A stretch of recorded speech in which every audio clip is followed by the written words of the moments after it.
Hi everyone, my name is Iben, and thank you all so much for joining me again on the second episode of the Everton Zoo return. First of all, thank you so much for the amazing reactions that I got on the previous video. I'm very happy that the new format is something that everyone seems to enjoy. Really happy about that, and my apologies for not uploading a video last week. I unfortunately lost my footage, and I had very little time to record last week, so I didn't have time to re-record. Now, we're not going to talk too much about this all. We're not gonna waste too much time on this. We're going to dive right into the Congo Forest Expedition, and we'll take a look at how we got here. Let's start with the first version. As I said in the previous episode, originally, I wanted to start with this. This is inspired by the Congo area in the Bronx Zoo, but it wasn't working for me. And as usual, when something isn't working for me, I try to keep going against better judgment, thinking that I might be able to fix it. But I quickly realized that I had to get rid of this. But I do want to show that there was a point where I was legit considering to continue with this. But my main thing that I didn't like about this setup was that this didn't really draw you in. It made it feel as if you were very enclosed, and which is something that you kind of want with a rainforest kind of based area, but it wasn't drawing you in. It was just like, hey, this is a closed off space. But as you can see, I was going somewhere. I had this duiker exhibit right over here, and I was actually fairly happy with what I had over here. I liked the foliage. I liked the overall look of the exhibit. I like the plants that I used, the plant collection specifically. I also like the fact that even though the Ferris wheel isn't entirely invisible, it was still hidden quite well. And I also really enjoyed this, which is a faux hot wire grass right here, which would have prevented the duikers from escaping. But I quickly realized that this wasn't going to work. There was no way that you could hide the Ferris wheel in a way that it would be hidden all year round, because when winter comes and things get a little bit less foliaged up, then you'll eventually see the Ferris wheel, and that's something that I wanted to avoid. So I didn't want the first exhibit to be an exhibit where you had to turn around and look at the animals here, because that was also a thing that I considered, is that if the very first exhibit that you have to go to is something you have to turn around for and turn your back to the direction you're gonna go in further on, then it's something that you'll easily skip. You'll just continue right ahead, and you wouldn't turn around and look at these animals. So these were all the reasons why I decided that this wasn't the direction I was going to go in. And I quickly realized the direction that I actually wanted to go in by revisiting an idea that I had a long while ago. Now, this is where everything started to take shape, and that was because, as I mentioned, because of the idea that I had a few months ago. And the idea was you create a tent, and you create the atmosphere of an expedition with a tent where people would sleep in, and you enter on one side, and on the other side you exit the tent and essentially exit into a night house. And that is the main thing that this episode is going to focus around the night house that I made for the Congo area. A second thing that quickly made me realize the direction I wanted to go in was this sign. It's again based on another zoo. I I really need to start writing down where I get my inspiration from. I think it's also a Congo area, but yeah, this sign started to take shape. What I also told myself is that I'm going to stop not using these really cool Australian sign pieces. I know that they glow in the dark, but at the end of the day, I realized that I don't spend that much time in my zoo when it's dark. So I just stopped caring about the fact that these pieces light up at night. I'm just going to use them because for the big majority of the time, I'm just going to be looking at this during the daytime. Now, if anyone is wondering what these pieces are, these are actually the eye decals from the Twilight set.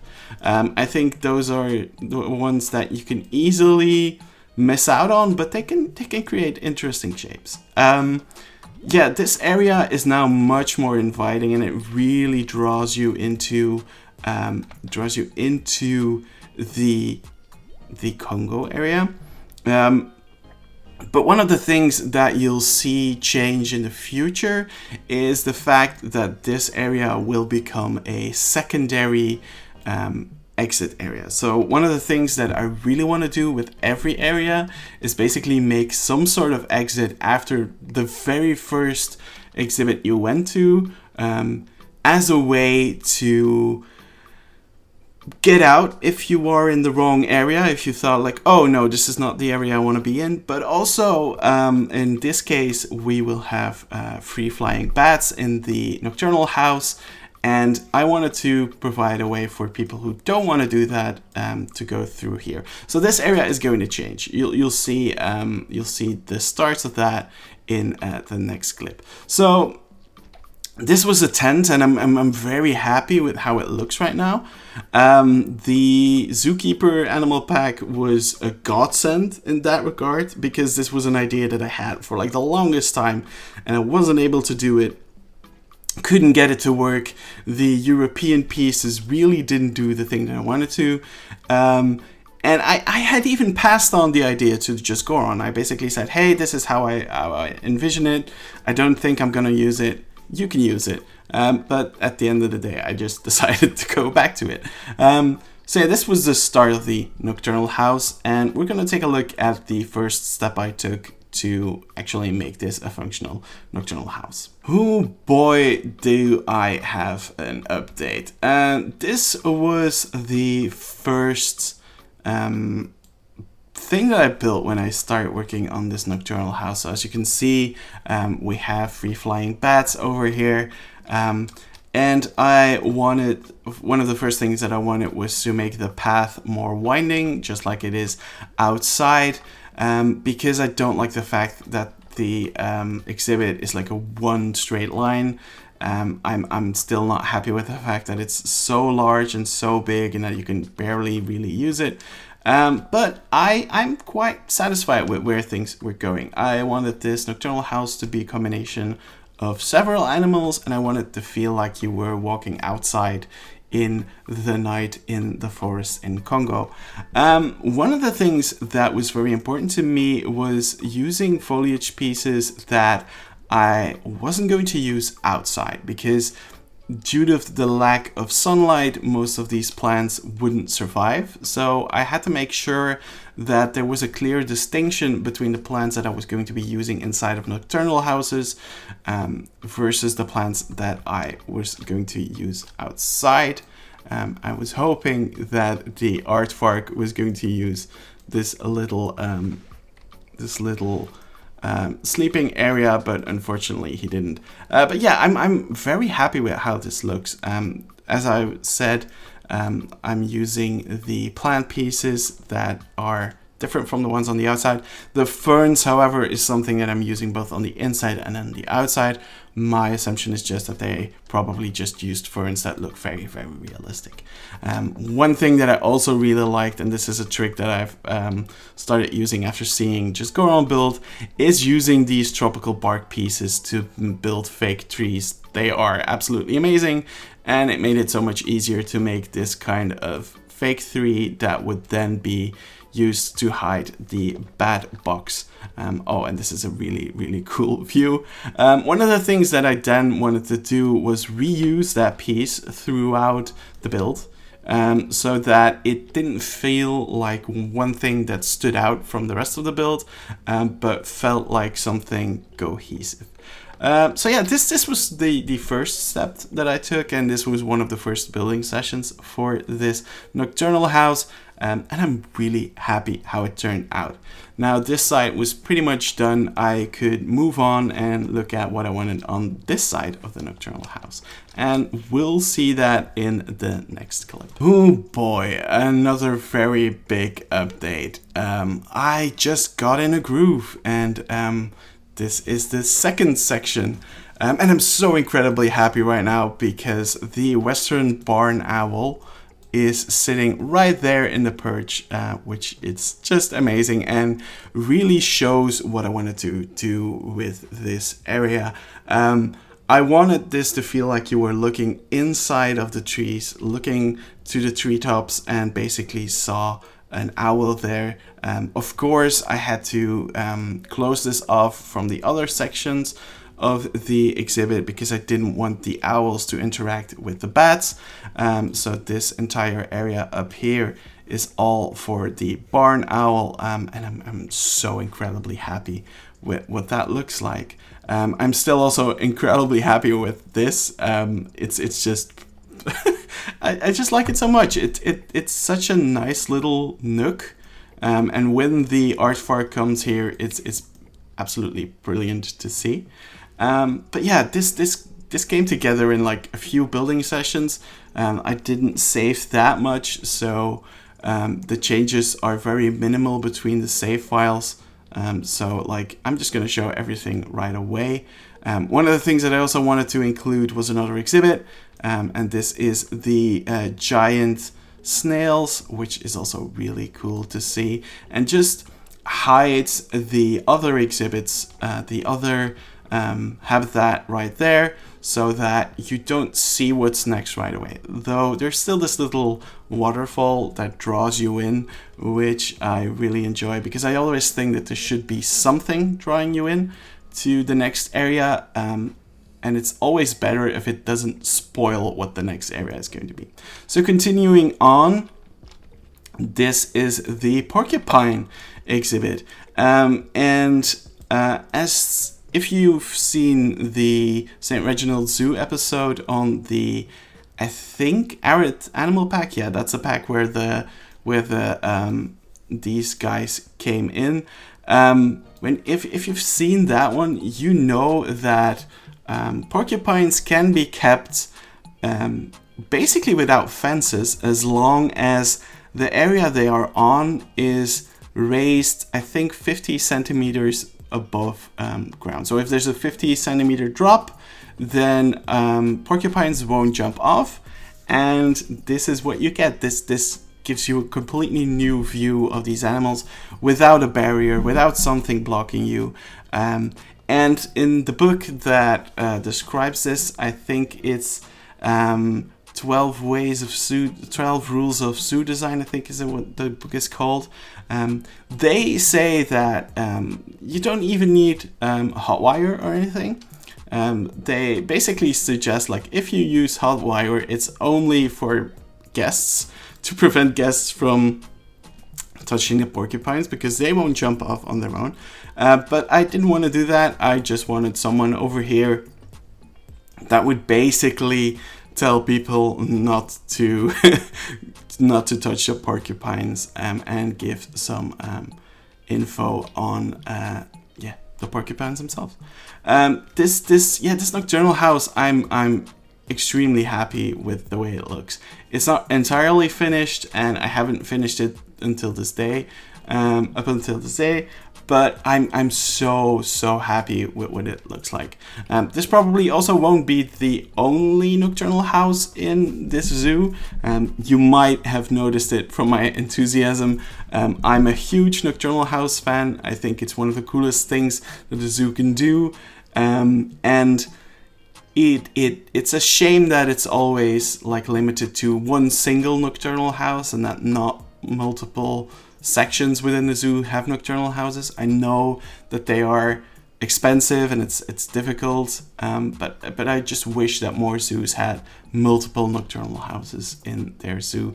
One of the things that I also really like about nocturnal houses, and this is the last thing I'm gonna say about it before I shut up about it, but nocturnal houses were a Belgian invention. The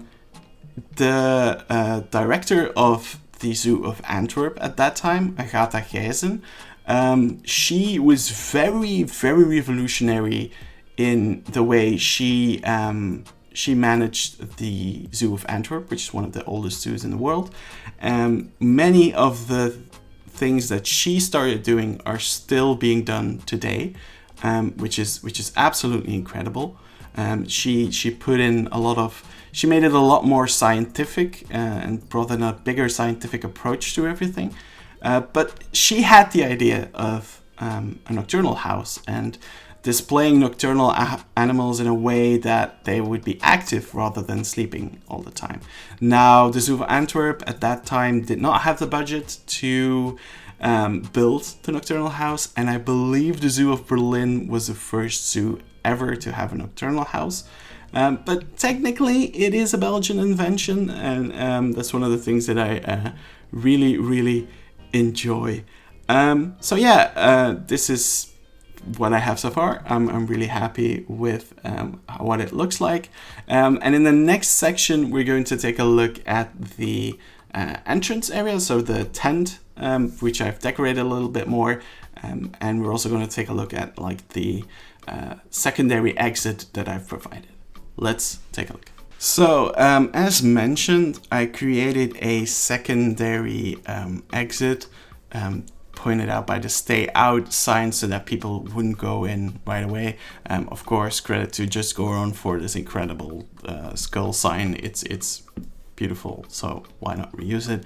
But this is the secondary exit slash entrance to the Congo Forest Expedition area. If you do not wish to go inside of the nocturnal house with the free-flying beds, you can basically bypass it by going to this area. If you go through the nocturnal house and you're basically like, hey, this isn't the section for me, you'll be able to quickly exit it and go somewhere else, which is one thing that I really think is very important.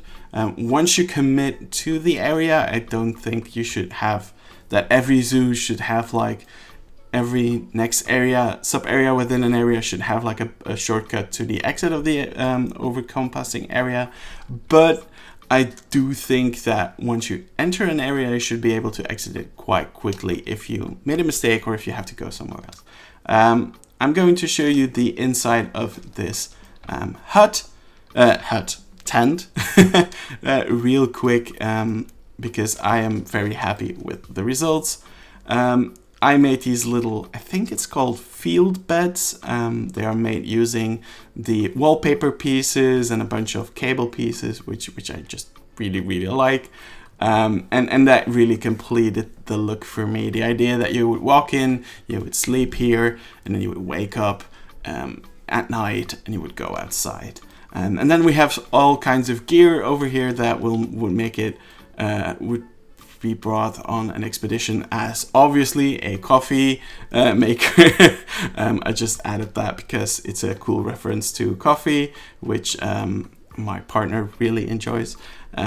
So I also made this suitcase laptop, which is like a reinforced laptop that you see a lot in field studies. Like it's much more robust and stronger, so if you drop it, it's not that big of a deal.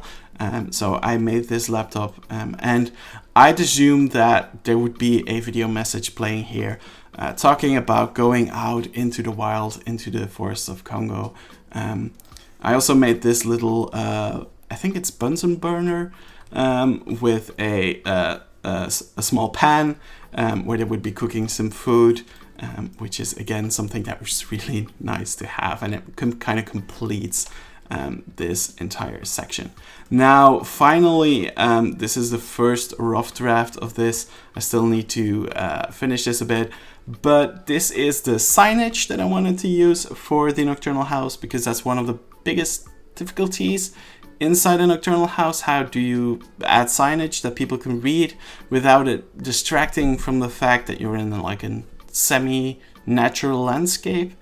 So my idea would be to basically put up signage up front talking about, so there would be a sign here, like this clipboard here that talks about, we saw this many owls, this many porcupines, this many bats, and basically it would be a record of the last time the expeditioners went outside, and they took some pictures at night and they hung them up right here for people to look at. And I really like that idea. I like the idea of presenting this up front.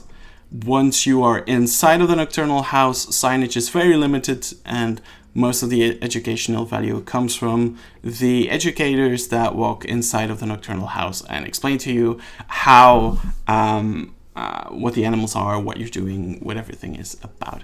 So yeah, I'm very, very happy with how this turned out. I'm very happy that I was able to get this idea working.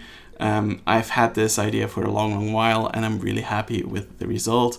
I think this is so cool.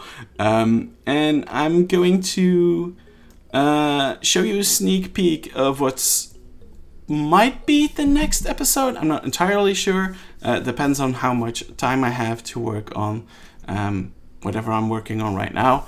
But there's another section that's pretty much finished that I will show you a sneak peek of. So let's take a look at it. People who are on Discord have probably seen this already.